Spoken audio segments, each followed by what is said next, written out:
Alrighty, here's my next project. This is an American-made Fender Strat. It's Eric Clapton Blackie model, and I got it used. I got a really good deal on it. There's some issues. It's got some string buzz on the B and the E. There's some corrosion on the frets. Like the saddles back here, there's quite a bit of corrosion on here, and it cuts in and out when you plug it in. So there's a number of things we got to look at. I did check the intonation on it, and actually it's intonated pretty well. So what I'm going to do to clean up the saddles and these parts here, I'm going to take this all apart, but I'm going to measure right now the distance that the front of the saddle is from the back of the the hard bridge plate here, so that when I put these back together we'll be kind of close, and then we can set the intonation, but that'll get us in the ballpark. What I'll do to start is just take a bunch of measurements, preliminary measurements, just kind of see where things are at. We'll check the relief with the gauge. I'm going to check, see how the nut height is with this gauge. We'll see what the action is, and then, as I say, I'll measure the distance of the saddles for the intonation.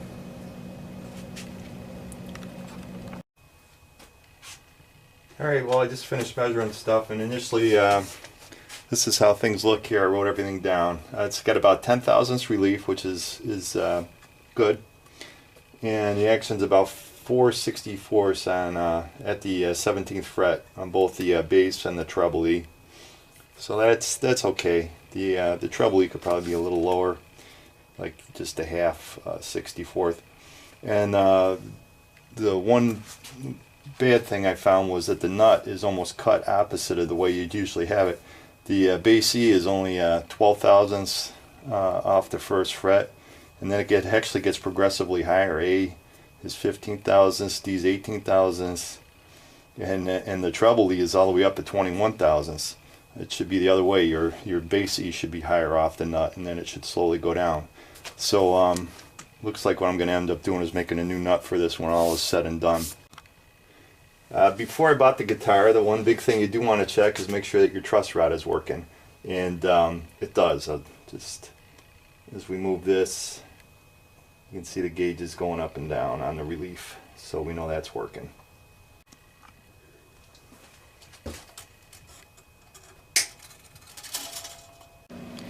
So I'm taking apart the saddles. You can see there's a little bit of corrosion on here, and the saddles and the screws have a little bit of corrosion. These are the adjusting studs here. They've got like a hex Allen key up on top, so I'm using an Allen key to get those out, and then I just back the screw out and soak them in some naphtha and a little bit of machine oil, and I'm going to clean them up with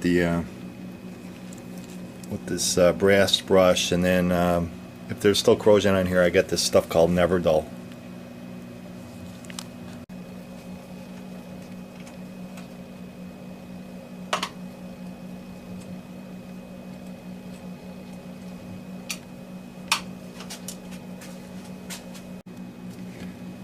So here's what you wind up with. You got your saddle, these two adjustment studs, the intonation screw, and then the spring.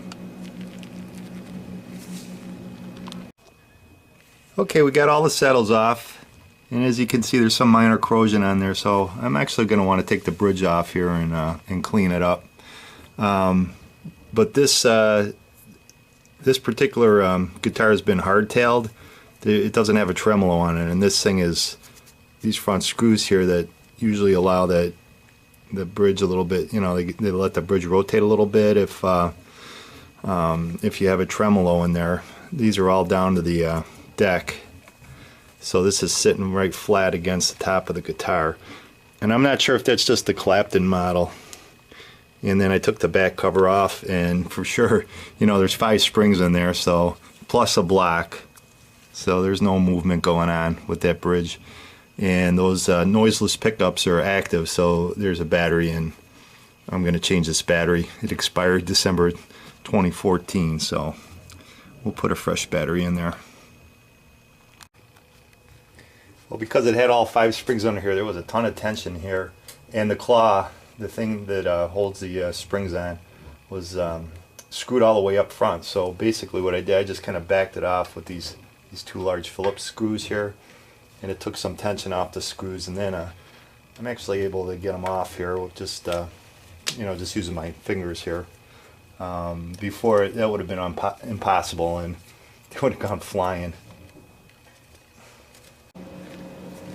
Alright, I just removed all 6 screws, front screws, that the bridge basically will pivot around if you have a tremolo, but it should come out here.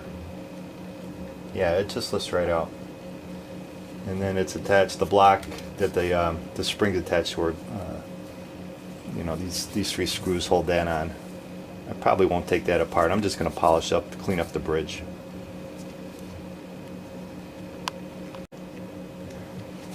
Alright, I just took apart the part where the jack plugs in here, and as I say, I was cutting in and out, so I'm just kind of checking it for loose soldered connections, but they look pretty tight.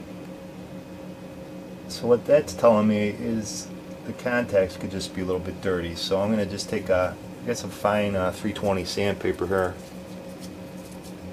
and I'm just going to clean the contacts where the plug normally hits them.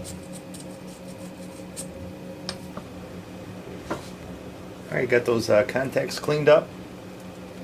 There's the lock washer back on here.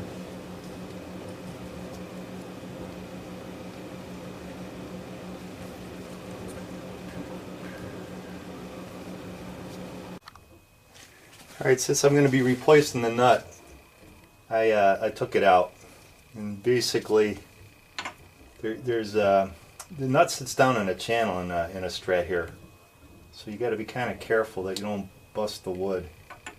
And I just use this piece of hardwood, call it my nut knocker, and I just banged a few times on this side, banged a few times on this side, and I could hear it pop. It broke loose.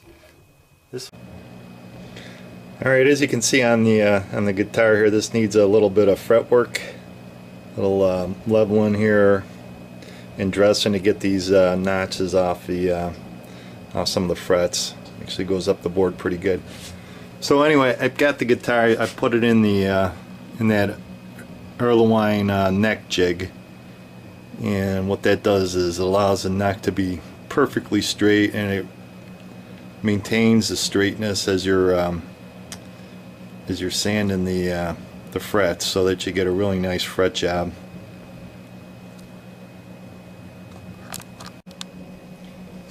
Alright, first step is just going to tape off the fretboard here.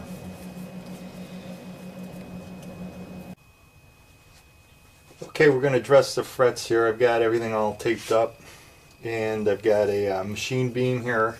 I've got 100 grit paper on one side, and I think this is 220 here. But then I've got a couple 10-inch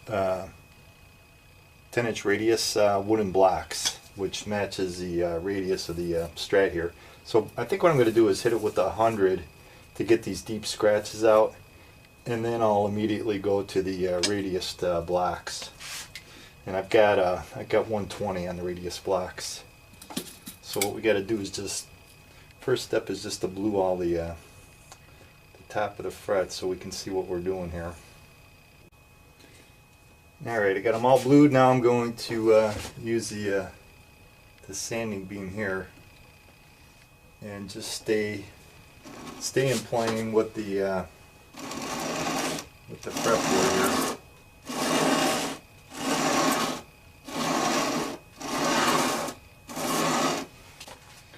Alright, we're getting the first fret pretty good.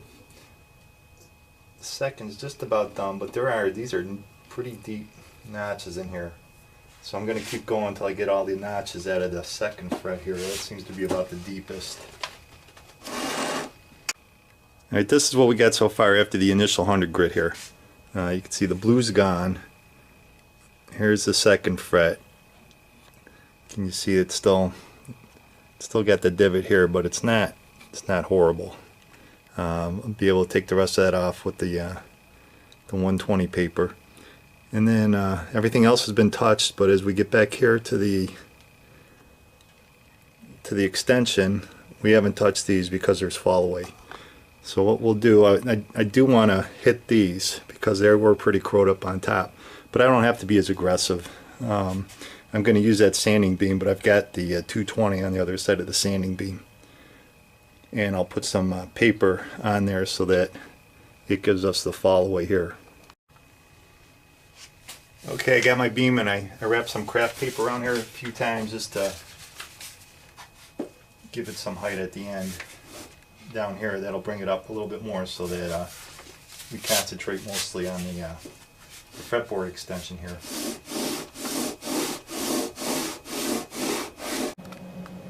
Alright, I got everything reblued, and now I'm taking my radius, 10-inch radius block, the longer one. We're going to put a radius back on these, and we'll just kind of concentrate on this end. I'm not doing the extension.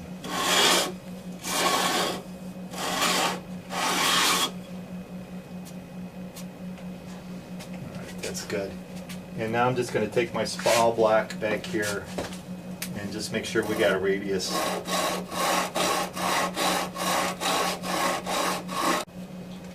Alright, next step is to recrown everything, and I'll start with the coarser file here. I've got 150 grit, but I've got to reblue everything. And the objective now is just to be able to leave a thin blue line on top of each of these frets. Alright, see, here's the blue frets. This is the one that I just crowned, and I don't know if, yeah, you can kind of see that. See how I'm leaving the thin blue line right up on top? There you go. That means that we've leveled the frets, but now we're crowning them. We're not crowning them so far that we're taking the level back out of the board. Okay, everything's been crowned to the 300 grit crowning file, and now I do my micro mesh. I take it right up from the 1500 grit all the way through to the 12,000, and basically I just kind of flap the sponge here back and forth. Just start taking out, start polishing them up, get some little scratches out of the sides. Okay, I've got them all micro meshed up to 12,000, and now I'm just going to hit them with some fine polishing compound by hand. Do each of these and just polish them up real nice. Alright, I took it off that jig. I've got the frets all leveled, and then I took it over the buffer and I just buffed out the body. Really came out nice. There was just some light scratches in it, light ploy wear. So time to start putting it back together again here.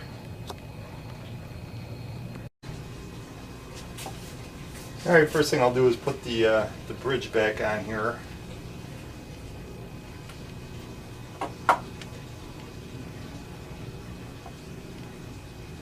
And I've got all the screws in here. Got them in the order that I took them out here. So I'll just go ahead and do that right now.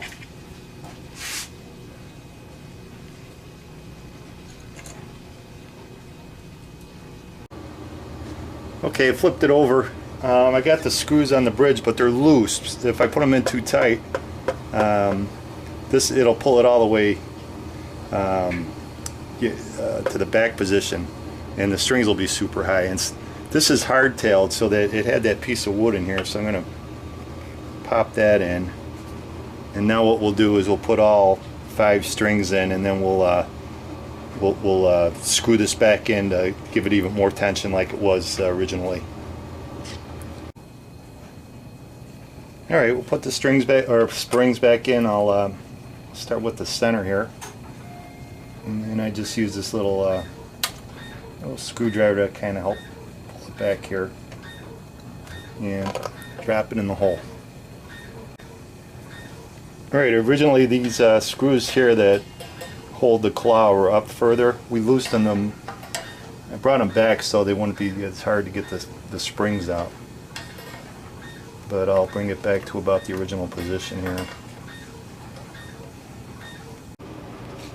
I'm going to put the G in first, and then we'll go on either side. But here's the parts: the saddle, the little height adjustment studs, the spring, and the intonation screw. And I got a little bit of it's tri-flow oil. I'm going to just like hit the screw and the studs and put them in.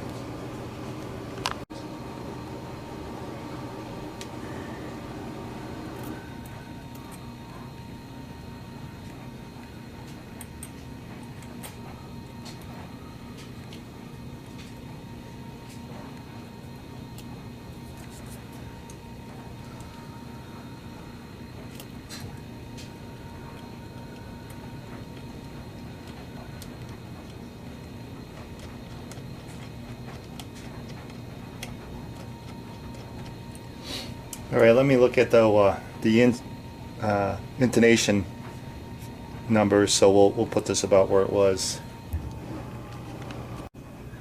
Alright, on the G I had 502. 502, so just want to back the spring up until we're about 502.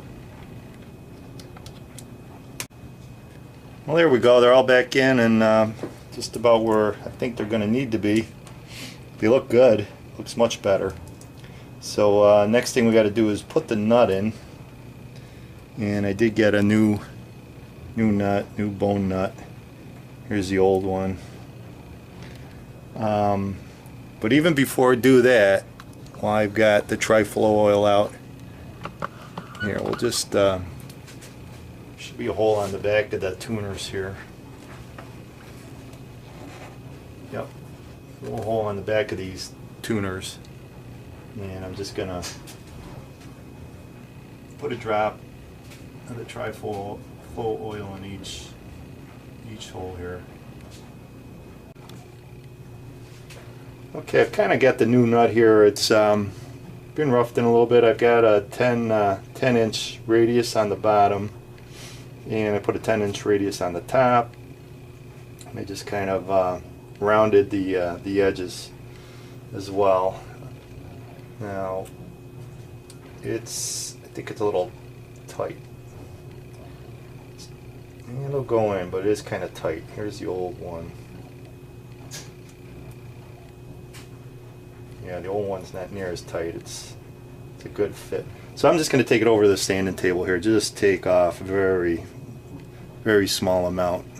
Just thin it up a little bit here. That's all it took, was a couple of passes on the 320 paper on each side. So it fits good. Just looking at it here though, it looks like it's just a hair long. So I'm just going to have to shorten up a little bit here.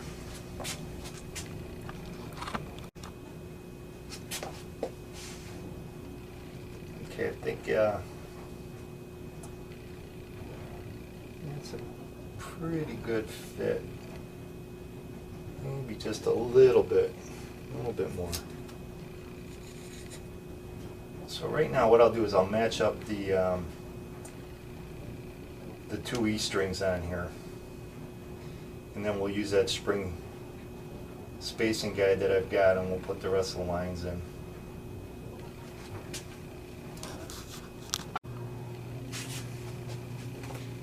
Alright, I just put a couple of small marks where the E strings are from the original nut here. And then we'll take the spring spacing rule, and you want to, it shows that this should point towards the bass side, this goes to the treble. And you just kind of go, so you match these up, and some of the holes are in front, some are in the back. You want to make sure that you're doing the same position hole. See, there's two holes that are in the back. It's close, but not quite. Here we go. This is like right on.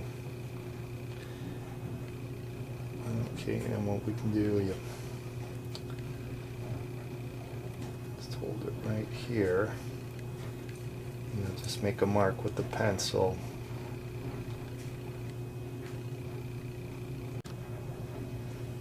Alright, and basically I'm just going to start each slot with my 12 thousandths file. Just get a notch in there. Something just looking for something to hold the string initially.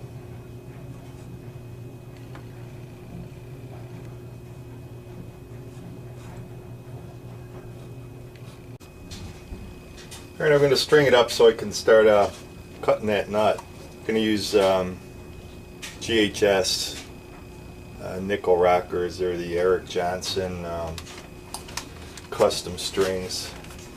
It's the same thing that was on here.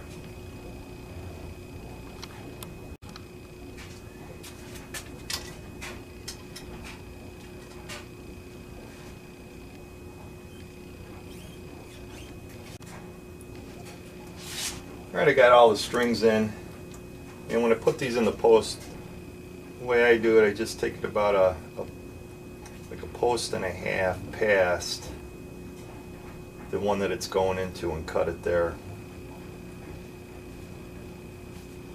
At least on the bass strings, I'll give it maybe like 2 posts on the treble strings. Stick it down in the hole. Bend it and put it on.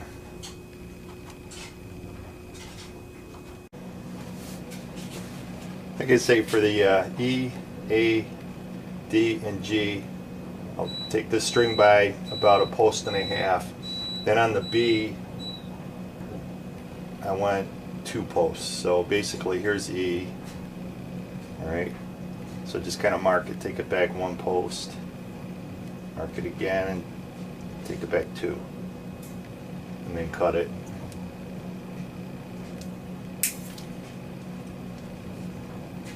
And you just put it down in the hole till it bottoms.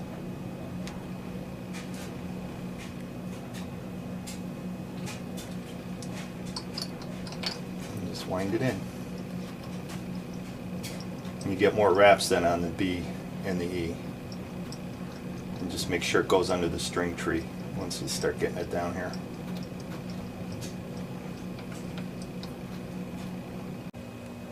So right now I've got all the strings on, and they're sitting in that small slot that I cut. It's just enough to hold them in the proper position.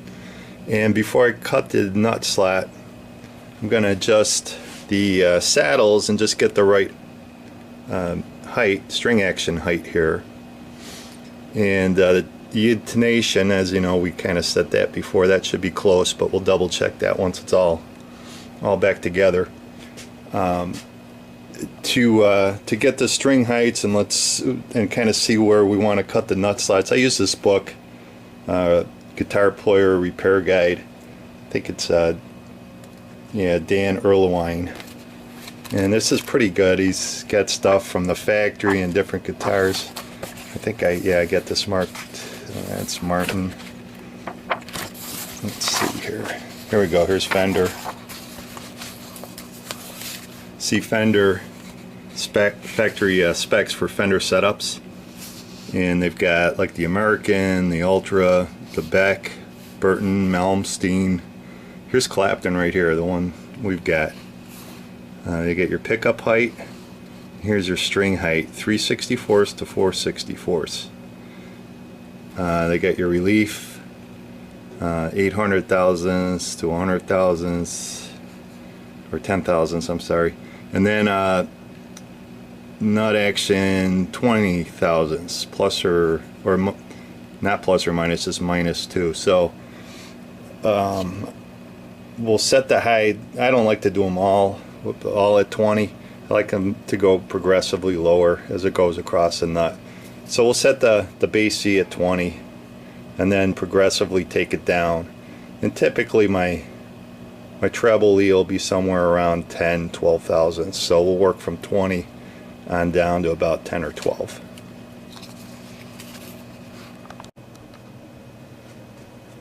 Alright, the way we'll set the action before we cut the nut. The book told us at the 17th fret you want it's between 3/64 and 4/64, so it'll be the action. And the way I'm going to do this, we'll set the bass E, we'll set that at the high end, the 4/64, and we'll set the low E, or the treble E at the lower end, the 3/64. And once we get those set, we can use a little radius gauge here. This kind of sits on the top of the strings, and this matches the radius of the fretboard, which is 10 inches.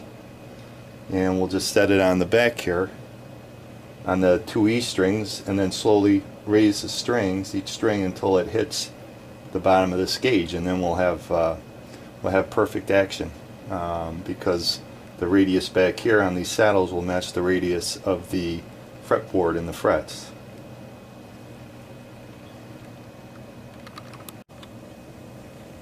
Alright, here we go. We're going to adjust the outer strings, and before I do anything, I tuned it to pitch, so it's tuned right now. So at the 17th, here we go, at the 17th fret right here, we want it 4/64, I think we said. And actually we're lucky, it's right at 4/64. However, if I did have to adjust it, what we do is you just put your Allen key in the saddle studs back here, the adjustment, and you bring them back up, you make it even. And I kind of did that. You can tell if they're even with one another just by looking at them line of sight. It just so happens that bass E is right at 4/64 right now. So let's set the let's see where the treble E's at. We want that at about between 4 and 3/64. Maybe we'll set it at 3.5.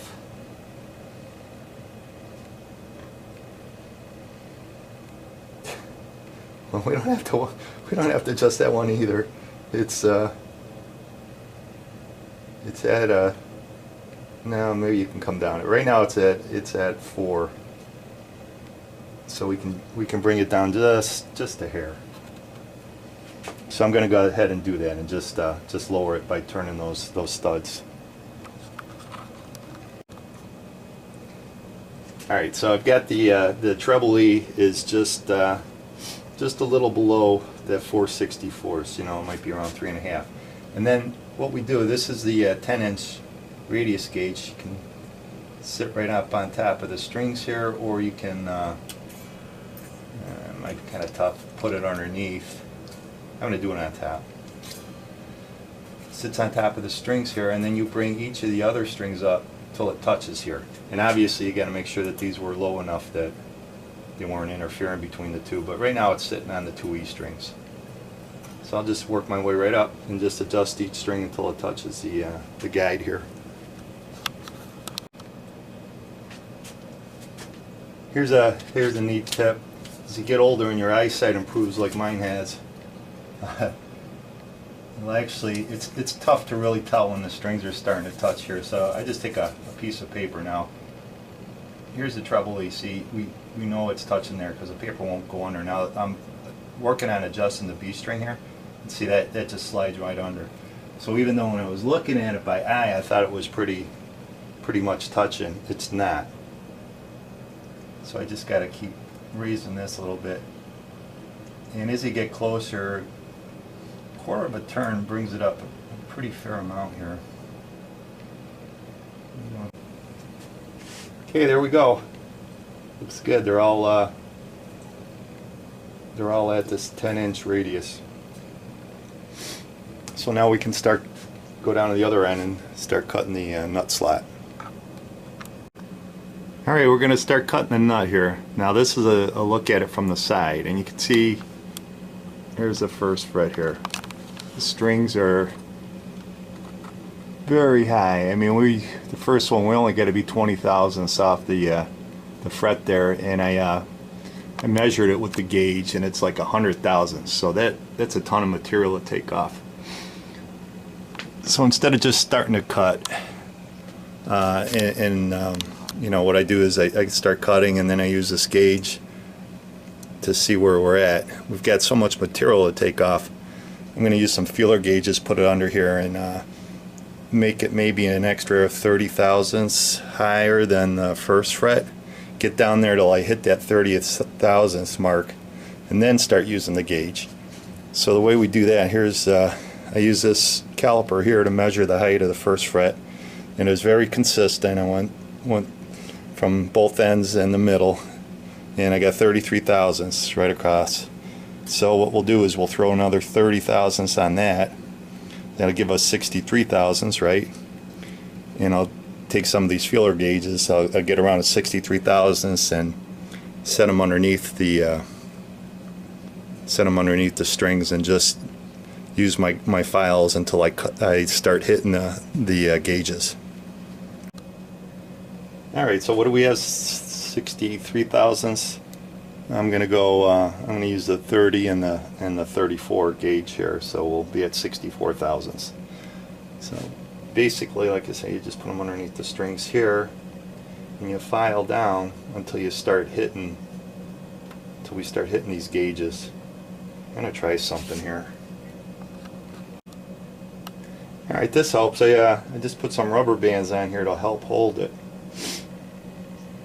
So we'll start here at the base C. This is a 50 thousandths string, and I've got a 50 thousandths and 60 thousandths file here. We'll use the 50 thousandths side here, and you still got to push down some, but it helps hold it in place here. So I'll just start filing until I see the file start, or feel the file even start hitting the gauge here. Okay, now we'll use the nut height gauge by itself. Just start. Okay, so the first one I want to get down to 20 thousandths here.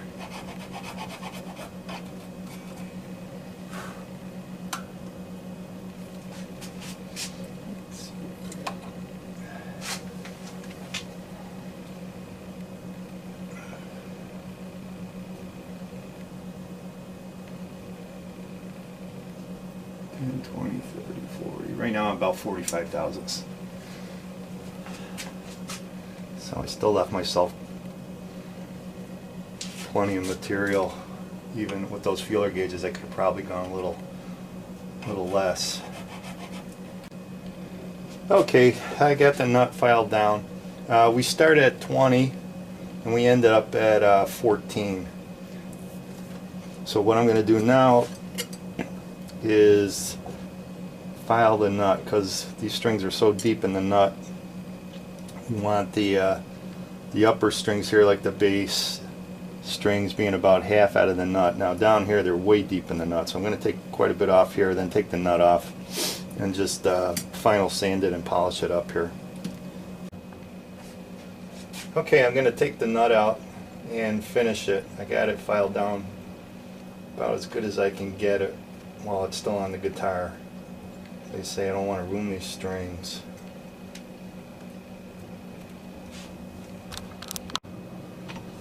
Alright, so I got in the little vise here. I'm just going to take out the coarser file marks with the finer file here.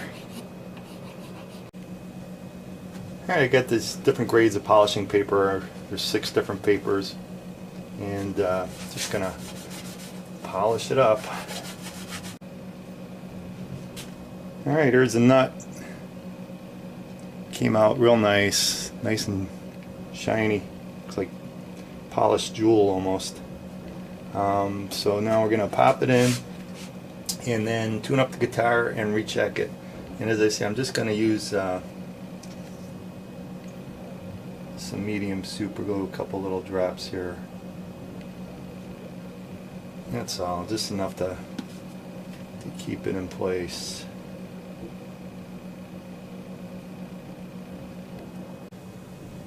Alright, looking at the relief, I think it was 8 thousandths right in the book, and that's exactly what we've got here, 8 thousandths. Okay, got the action back where it needs to be, and it really wasn't that big of a hassle because I just adjusted the bass E till I got it like 4/64, and I just counted how many, how many turns in that back adjustment stud. It turned out it took one full turn. So then I just brought all the others up one full turn, and everything is the same. It came up equally as much.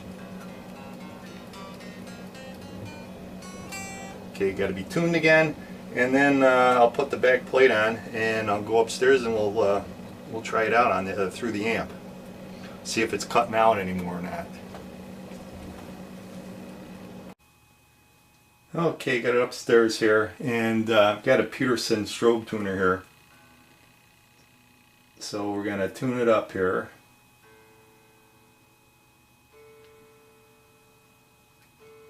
And then we're going to check the intonation.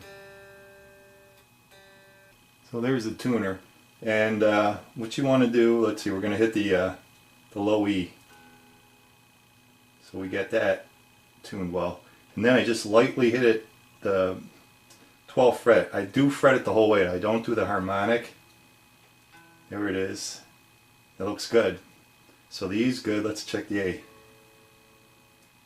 Got to make sure it's tuned right. It's a D.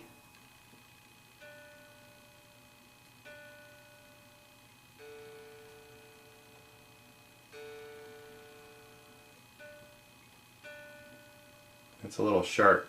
So what I have to do is you got to make the string a little bit longer if it's sharp. So what I will do is we'll move the saddle back on the D string here.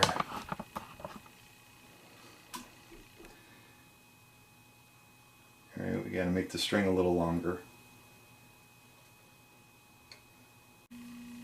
Alright, let's see what we got. I got a little Fender Champ amp right here. I did the intonation. The E and the A were okay, but the D was a little sharp.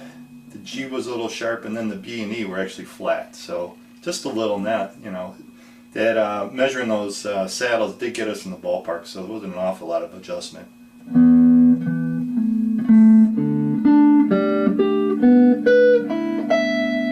So there you go, that sounds good.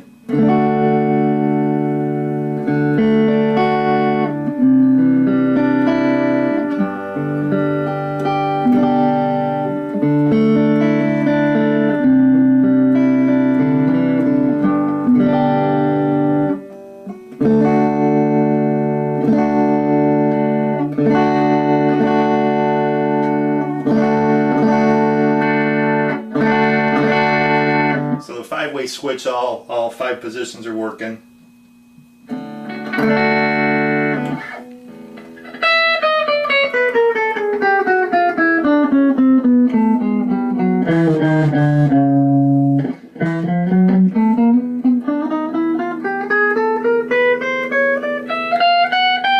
Doesn't seem to be buzzing, which is good, and it's not cutting out. It would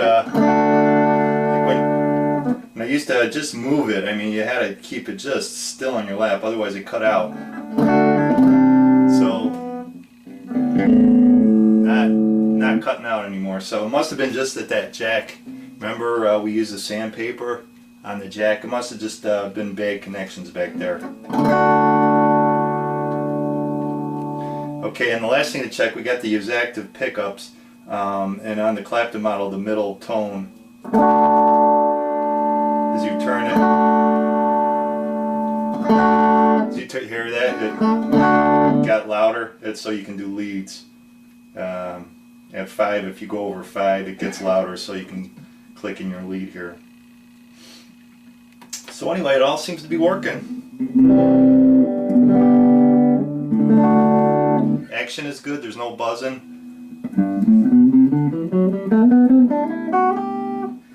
So I guess that's it. Looks good. We'll talk to you later.